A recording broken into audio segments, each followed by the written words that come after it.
vajadzēja man filmēt tos tiktokus 20. gadā. Burtiski pirms mēneša es beidzu strādāt savā skaistumkopšanas biznesā, jo veselība uzvilka vienkārši stop.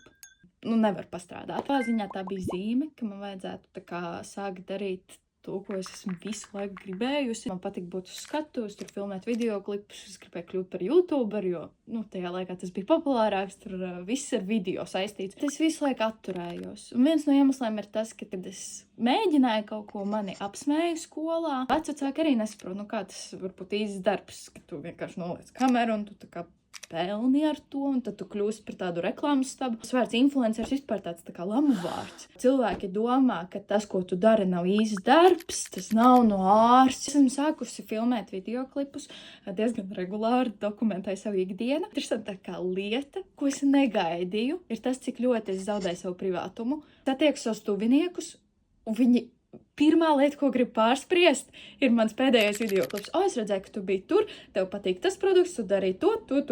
Skatījumu skaits, tas cipariņš ir reāli cilvēki, kuri ir tev noskatījušies, viņi tagad grib to apspriest.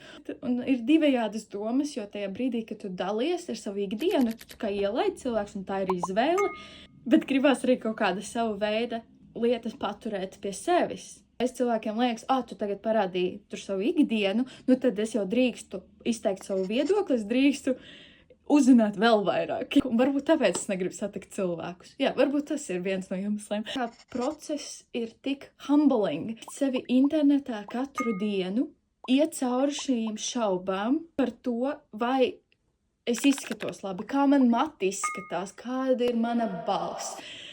Es vienkārši sāku analizēt lietas, ko es iepriekš nekad neesmu par sevi analizējusi. Nekad nezinu, vai tas videoklips nonāks pie pareizajiem cilvēkiem, kuri varbūt domās netik augstās un patīkamās domās par tevi, un viņi gribēs to izpaust. Bet tajā pašā laikā tā ir vienkārši neizskaidrojama lieta, ko es vēlos darīt, kas man patīk.